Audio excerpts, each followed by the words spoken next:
Hola, espero que estén bien. No sé si me pueden escuchar, me pueden ver. Hoy voy a empezar con el tema de la ansiedad. Y si tienen alguna pregunta, por favor, pueden ir preguntando y si no lo veo en el momento, se las responderé luego. Así que hoy voy a empezar explicándole un poquito qué es la ansiedad para poder entonces comenzar con las herramientas que nos pueden ayudar a lidiar con esto. Entonces, ¿qué es la ansiedad? La ansiedad empieza como algo que nos asusta, hay un estresor, hay algo que nos da miedo o algo que de cierta manera nos hace reaccionar como si el cuerpo tuviera miedo. Entonces, por esto intentamos prepararnos. El cerebro empieza a pensar en distintas posibilidades y generalmente en las peores. ¿Por qué en las peores? Porque las peores posibilidades son las que más efecto tendrían en nosotros. Por ejemplo, si yo tuviera que montarme en un avión y el montarme en un avión me asusta, entonces yo intento prepararme mentalmente antes de tener que montarme al avión. Y para esto empiezo a pensar en todas las posibilidades de qué pudiera ocurrir. A mí no me molesta si ocurre algo bueno, eso es lo que yo esperaría, eso es lo que me gustaría. Pero si ocurre algo malo, eso es lo que a mí me causa ansiedad. Entonces uno empieza a pensar en las peores posibilidades para poder de cierta manera vislumbrarlas, de poder pensar en ellas y poder de cierta manera buscar una solución. Esto nos hace preocuparnos bastante y la preocupación entonces nos va a afectar en todo lo que es el sueño, la concentración, el poder disfrutar de las actividades que generalmente hemos disfrutado y la capacidad de relajarnos. Por esto vemos de que muchas personas con ansiedad tienen dificultad inclusive para dormir. Y entonces a nivel corporal también ocurren ciertos cambios, como por ejemplo vemos la aceleración del ritmo cardíaco, la respiración empieza a ser más rápida, las personas comienzan a sudar y el sistema nervioso se excita, lo que quiere decir de que estamos hipersensibles ante lo que está ocurriendo alrededor de nosotros. Ahora, la ansiedad es normal. La razón por la que existe en nuestro cuerpo, en nuestra mente, tiene una finalidad y la finalidad precisamente es poder protegernos ante una situación que pudiera posiblemente ser mala para nosotros.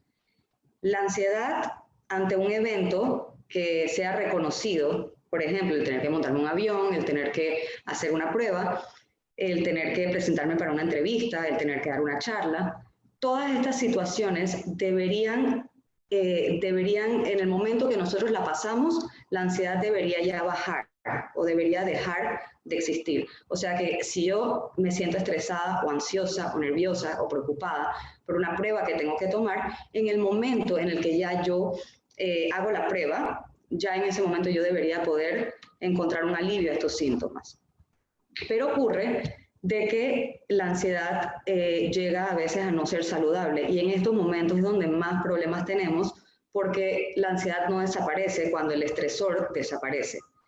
Quiere decir de que a pesar de que en el momento que ya nosotros pasamos lo que nos detona la ansiedad, vamos a seguir teniéndola.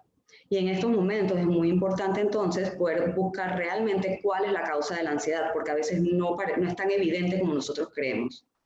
Adicionalmente, la ansiedad deja de ser saludable cuando es excesiva, cuando a pesar de que tengo un estresor que yo identifico, la ansiedad no me permite desarrollarme en distintas áreas, como por ejemplo, no me permite funcionar bien en el trabajo, no me permite concentrarme, no me permite dormir bien. Entonces, estas situaciones ya nos afectan de una manera en que nosotros tenemos que buscar de qué manera podemos sobrepasarlo.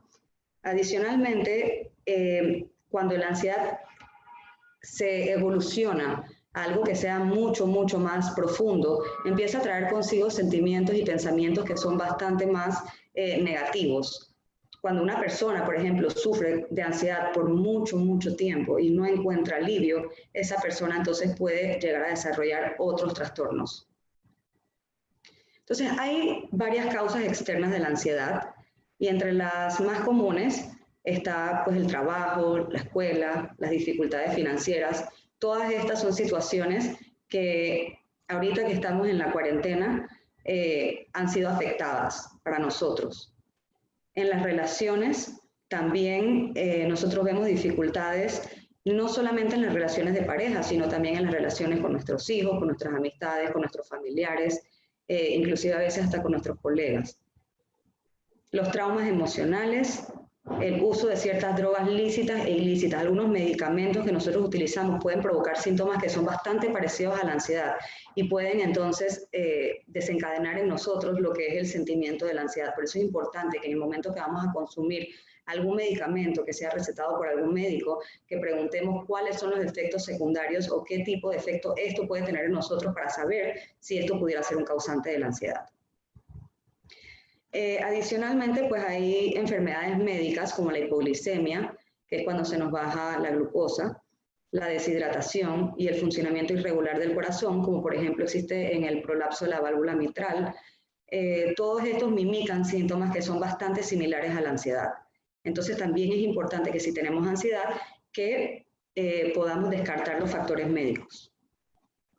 La falta de oxígeno también, como sabemos, pueden provocar síntomas de ansiedad.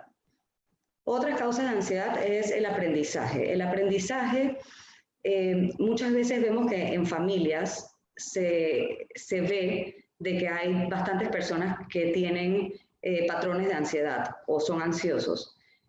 Por un lado está definitivamente la parte genética, pero por otro lado está el aprendizaje. Si nosotros vemos que en nuestra casa, cuando éramos chiquitos, cuando estábamos creciendo, si vemos que las personas alrededor de nosotros lidiaban con la vida de una manera ansiosa, que estaban constantemente preocupados, que tenían pensamientos negativos sobre el futuro, nosotros también vamos a adoptar esa forma de ser. Entonces nosotros aprendemos la parte de cómo es ser ansioso. Muchas veces también tenemos una reacción a una situación vivida. Pasamos por algo que nos ha causado miedo, que nos ha causado algún tipo de shock, de emoción en nosotros, y entonces nos quedamos pensando en eso y pensando en eso y pensando en eso, y muchas veces tenemos miedo a que esa situación vuelva a ocurrir, y de ahí viene la ansiedad. Como explicamos anteriormente, ese sería nuestro estresor, y nosotros entonces estamos pensando y pensando y pensando qué pasaría si ocurre lo siguiente. La parte genética, que es lo que acabamos de hablar, poseer algún trastorno que incluya la ansiedad como síntoma, como mencionamos, las partes como la parte física también puede influir en la ansiedad, inclusive el consumo de los medicamentos. Ahora, es diferente la ansiedad de un ataque de pánico, y esto es muy importante saberlo porque muchas personas no saben exactamente cuál es la diferencia entre los dos y utilizan los términos de una manera intercambiable. Muchas personas dicen tengo un ataque de pánico cuando en realidad lo que están sintiendo es ansiedad, como el contrario. Entonces, ¿qué es un ataque de pánico? En el ataque de pánico tenemos un estresor. Estresor nuevamente es aparente o no es aparente. Y entonces eso en el momento activa todo lo que es el sistema de alerta. Es una reacción momentánea. Y entonces entramos en un modo defensivo y de escape, en donde nosotros vamos a tratar de protegernos de la situación del momento. Físicamente encontramos que hay hiperventilación, en donde empezamos a respirar más rápidamente, taquicardia, en donde el corazón empieza a latir más rápidamente. Sentimos tembladera, especialmente en las extremidades, en donde a veces se nos dificulta de repente agarrar una pluma para escribir. Sentimos malestar estomacal en cualquiera de sus formas, sea que nos molesta el estómago, los intestinos, tengamos náuseas. Podemos sentir como si nos fuéramos a desmayar o inclusive llegar a desmayarnos, y cambios de temperatura corporal. Específicamente, las extremidades tienden a ponerse frías y todo lo que es el centro a veces se siente caliente. Psicológicamente se siente una necesidad de escapar, es una necesidad muy fuerte de salir del lugar en donde uno está. Uno siente que se está muriendo, que muchas personas terminan en los salones de emergencia, en el hospital, porque el terror es tan fuerte que se siente como si fuera un ataque al corazón. Y hay sentimientos de desrealización y despersonalización, en donde nosotros en la despersonalización sentimos que nosotros como que no somos nosotros mismos. Es como si nos viéramos desde afuera, al igual que la desrealización, que es como si el entorno no fuera real. Estos son síntomas que son propios de los ataques de pánico y no se consideran estados psicóticos ni estados disociativos. Ahora, el resultado de un ataque de pánico, entonces, pudieran ser 4 distintos. El primero es fight, Fight es en el momento que nosotros confrontamos la amenaza de una manera agresiva. O sea, que nosotros estamos dispuestos a pelear contra lo que sea que está estresándonos. El flight es el alejarse de la amenaza. El freeze es congelarse, no poder tomar acción. Y en ciertas situaciones específicas se puede dar lo que es el fawn, en donde la persona es obediente con la amenaza con la finalidad de ser salvado. Y esto lo vemos bastante en el síndrome de Estocolmo, en donde una persona que está bajo el control de otra persona muchas veces trata de buscar algún tipo de simpatía o llevarse con la persona que le está haciendo daño, aunque en el síndrome de Estocolmo la persona sí desarrolla algún tipo de afección por la otra persona, y en la realidad es que en el fawn la persona realmente lo que quiere es salvarse. Lo que nosotros más vemos es el fight, el flight y el freeze.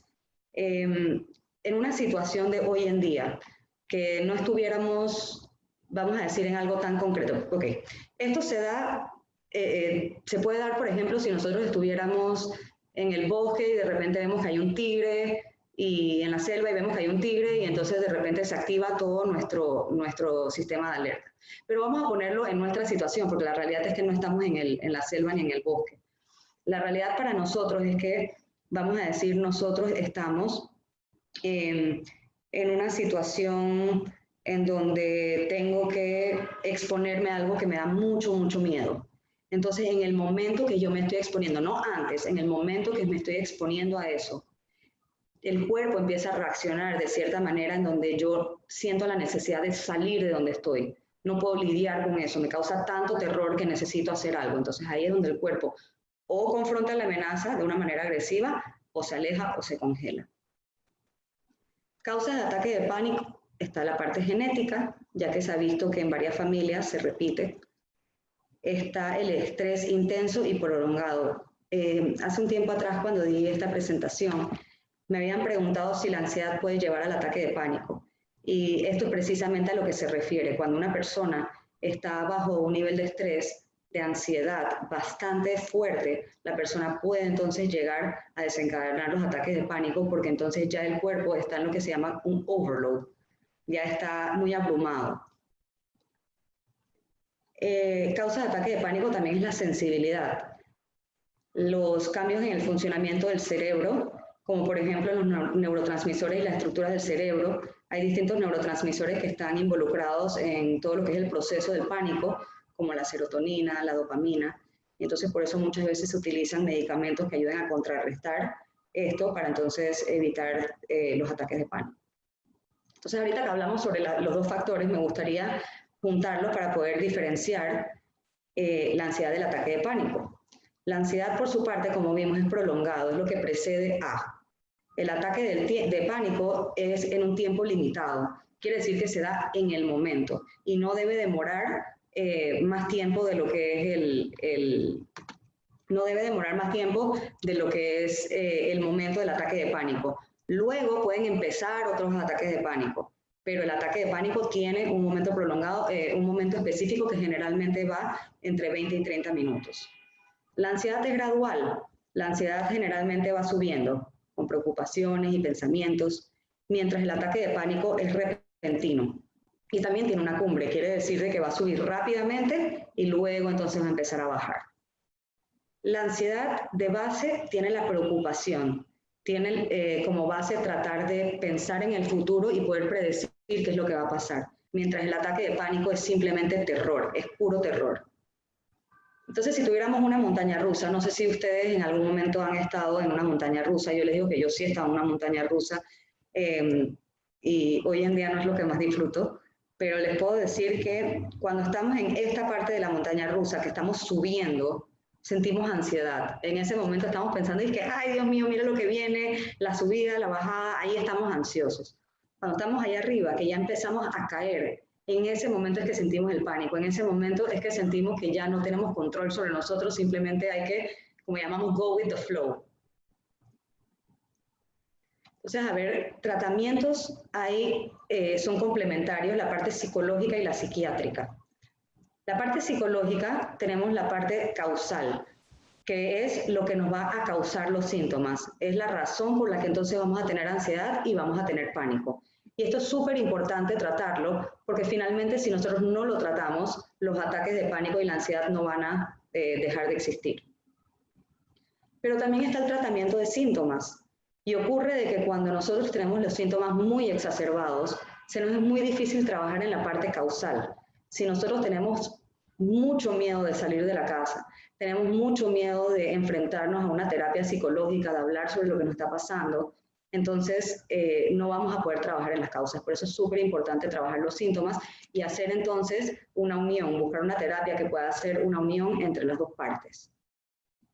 Y bueno, está el tratamiento psiquiátrico, que es la parte psicofarmacológica, en donde se utilizan distintos medicamentos como los antidepresivos, que específicamente hoy en día se usan mucho lo que tiene que ver con la recaptura de la serotonina, y están las benzodiazepinas, que ya vienen a ser más puntuales, vienen a ser más como el Tafil, el Valium, que son los que nos ayudan en el preciso momento en el que estamos pasando una situación.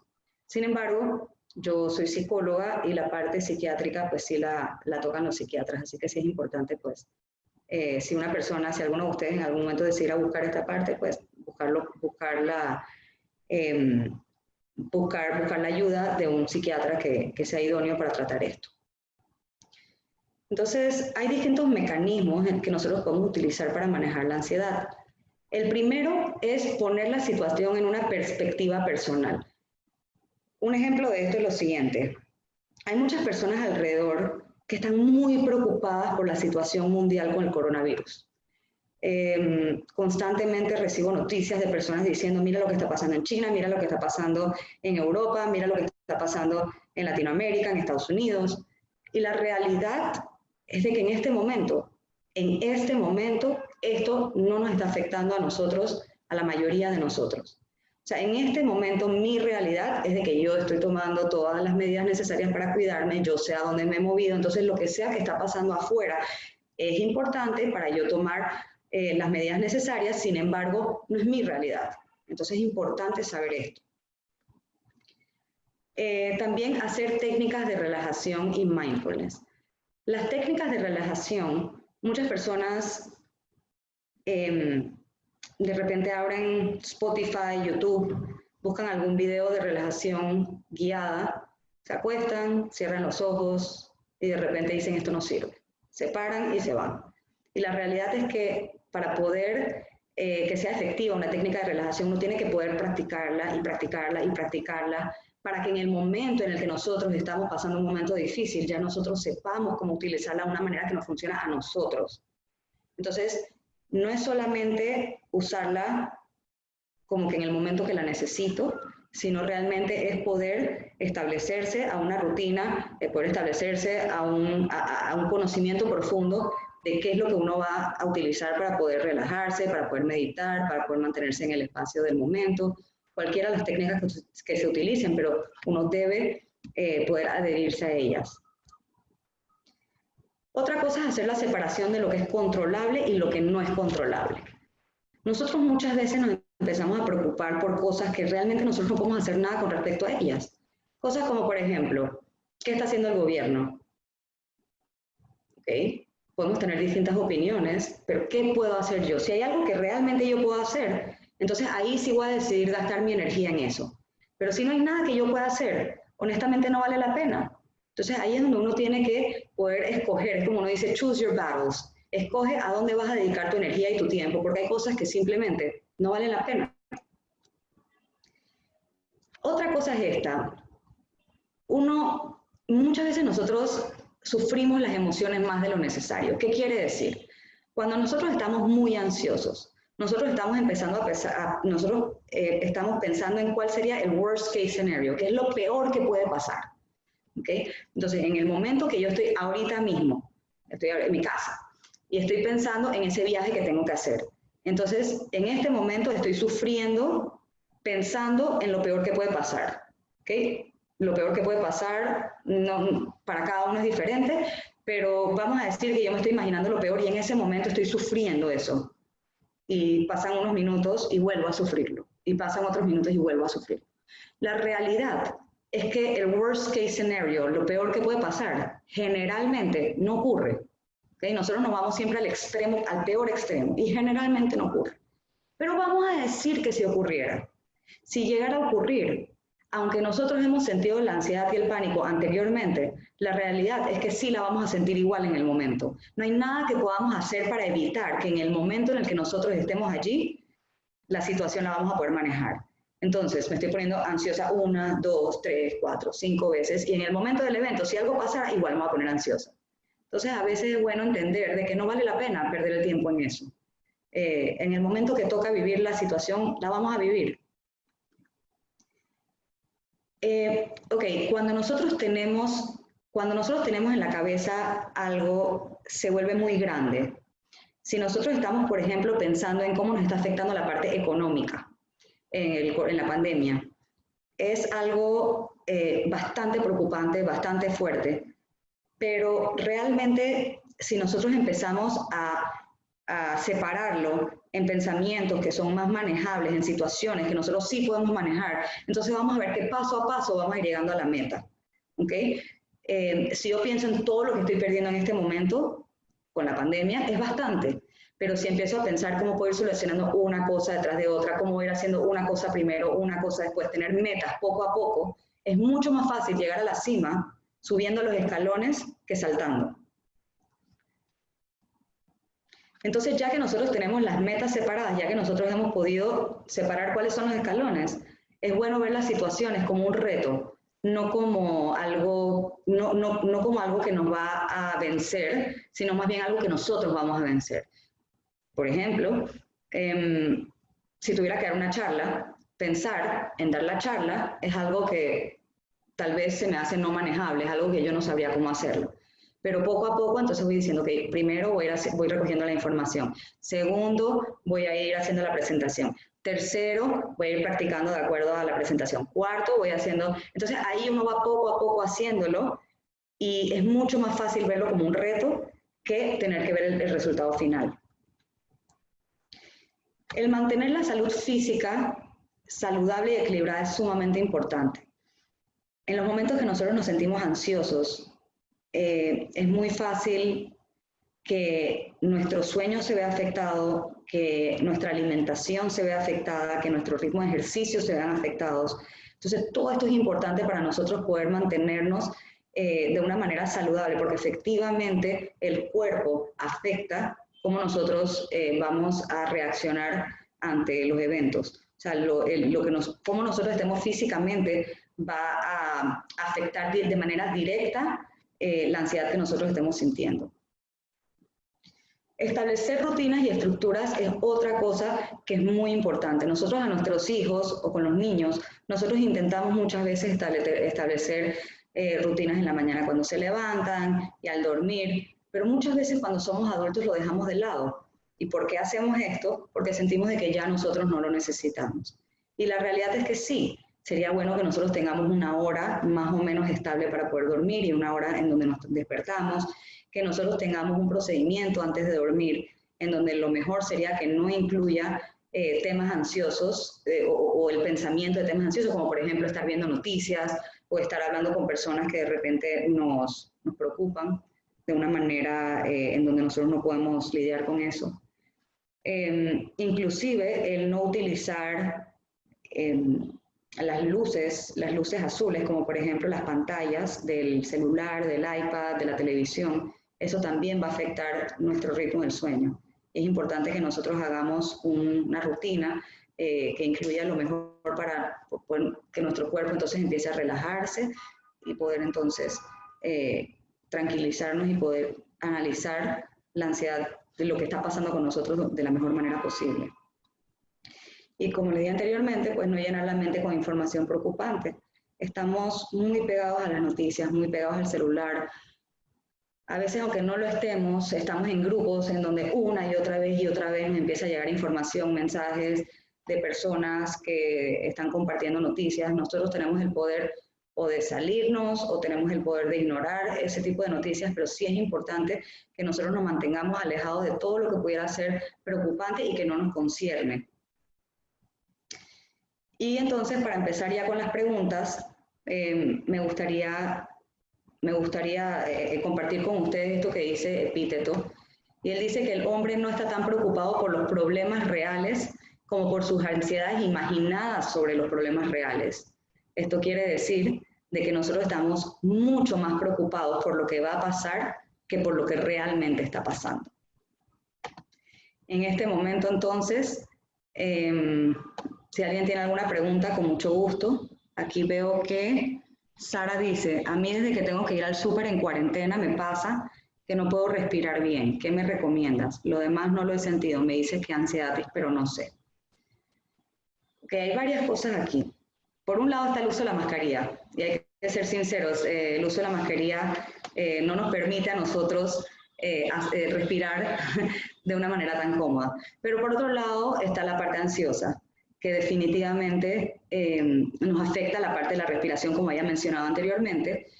Y me dices que no sabes si es ansiedad. Yo te pregunto, para que te hagas tú la pregunta, ¿qué tipo de pensamientos revuelven alrededor de esto? En el momento que tienes que ir al súper, por ejemplo, te estás preocupando por algo, hay algo que piensas que pudiera pasar, estás asustada de tu entorno. Todas estas son indicaciones de que pudieras en algún momento estar sufriendo de ansiedad. ¿Qué pudieras hacer ahora para manejar esa ansiedad? Podrías practicar ejercicios de respiración, es muy bueno. Y como había dicho anteriormente, no es algo de que uno hace solamente en el momento, sino es algo que uno va practicando hasta que uno lo logra. La respiración es sumamente importante para poder mantenernos equilibrados, porque, como había también dicho anteriormente, la falta de oxígeno provoca ansiedad. Entonces, definitivamente, al no tener una respiración adecuada, estamos perpetuando la ansiedad y nos hace más difícil. Entonces, te recomiendo que hagas ejercicios de respiración y que también, como te dije, que te preguntes qué es lo que se te está dificultando de ir al supermercado y entonces poder trabajar en la parte causal, porque la parte de la respiración sería el síntoma. ¿Alguien más tiene alguna otra pregunta o algo que quisiera compartir, algún comentario, alguna experiencia?